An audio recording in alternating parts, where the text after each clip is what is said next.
Good morning, Mike Oaks with Earthworks. Super ugly day today, but we gotta do what we gotta do. We got a whole bunch of drainage, sod, pavers, and landscape coming just to give a little bit of privacy, because the neighbor behind the homeowner, they have a little bit of natural area that they have in the back area, and we just want to cover it up just so it's not unsightly. So just want to make everything just look good.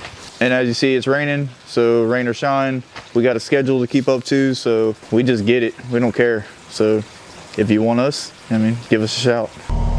Luckily, the homeowners rerouted the irrigation for us. Fortunately, it's a little in our way, so we gotta do what we gotta do to get it down in the ground so I can drive over this heavy machine.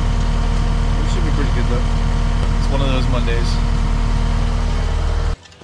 As you see, Antonio and myself are starting the first part of the new patio that's going in.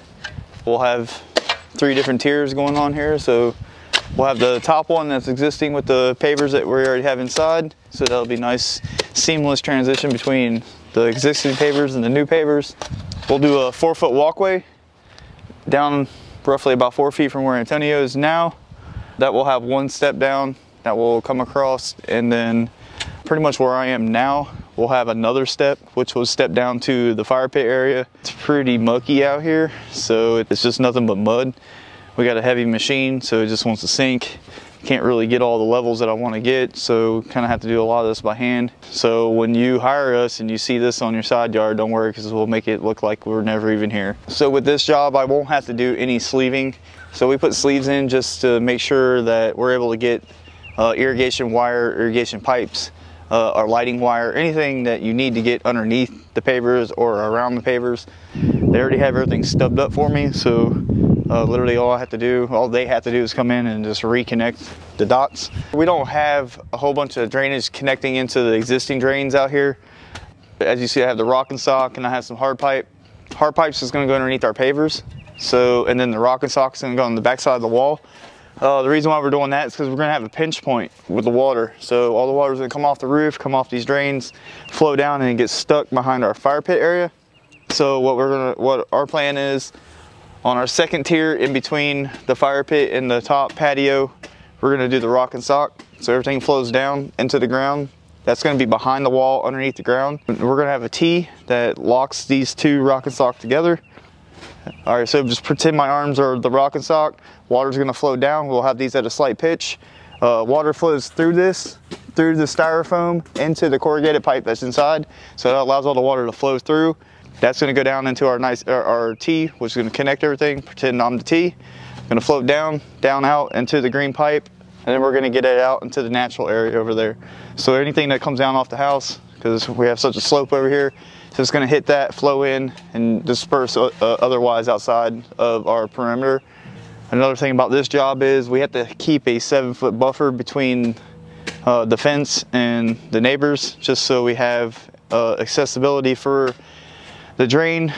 This whole entire neighborhood, everybody has swales, so everything's going literally between each one of the houses. Everything's coming down and it's stopping, unfortunately, in the back of our house. We are getting this paver pad down today, so we'll be tying all this into existing pavers that are up top.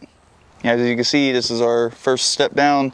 Have a nice little walkway coming around that will again step down right where Mario is. We'll have Kitchener lighting throughout this whole entire thing, so it'll illuminate the steps. That way you're not gonna have any tripping hazards. Pretty much where John is standing now doing the filming, that's gonna be our fire pit. So that'll be the last little area that we start knocking out, doing the most complicated stuff. So out here is our, like we were saying, we're fighting with the pitch. So we'll do 1 course on top. So everything has a nice step down effect throughout this whole entire area. Where they are now, where that step down is, that will continue all the way around, and that'll be a nice flat area throughout this whole entire fire pit area. The green pipe that you see sitting out right now, it's a little high. We will cut that down. That's going to be for our rock and sock. The T is there, so we'll dig it down. This will go down so we have the proper pitch of water to flow through, go down underneath the pavers and out pretty much where Wagner is. So pretty much just get the water from this pinch point and get it out to the holding area. Mike Oaks with Earthworks. We're out here on Jarrell residence, pretty much getting all the weed mat down and getting some plants out here today, getting some greenery in the ground. Got a lot accomplished out here. especially what we first started out with. It's pretty mucky out here. Not the greatest conditions, but as you see, we back dragged a lot of things, brought in a lot of fill dirt to kind of dry up a lot of things. This is my second week here, so first week we destroyed everything. Second week out, we have these Japanese blueberries that you see. They're pretty tall. We got the Walter viburnums, and then we have some chocolate lower petalums going in. And that's just going to give you a little bit of purple in the front, a little bit of white with the greenery in the back. And of course the beautiful Japanese has multiple colors, a little bit of yellow, a little bit of red. The weed mat is just so it'll help with the erosion, and then it also is going to help with, of course, the weeds. So this is all going to be a giant mulch bed out here. All-Star came out and they took care of all of our irrigation. So in the backyard we have a full brand new system in the backyard. So we have drips, we have some bubblers, we have sprays and rotors. So it's a little bit of everything, combinations of everything that we supply and they provide. We have a 600-watt transformer out here, which is Kichler. We also have 4 blade lights. So we have 3 blade lights in the seating wall. We have 1 blade light in the step that's right here. And then each one of the Japanese blueberries, we have a small VLO 35 degree. So that thing is actually shooting out, and that's going to produce just enough light for these blueberries to be illuminated at night. Same thing with the seating wall. With the blade lights, you have a 4-foot span, and that is a downward angle, so that they'll give you kind of a spread like how my arms are, 4 feet radius. So each one of those are kind of slightly touching each other, so the whole entire patio there will be illuminated for you to sit and see where you're walking. Same thing with the seating, or the step that's right here. It's going to illuminate the whole entire walkway, so you don't just have just a little spot. Right now you only have the little spot shown here, but at night it illuminates this whole entire step. Paver guys did an excellent job out here.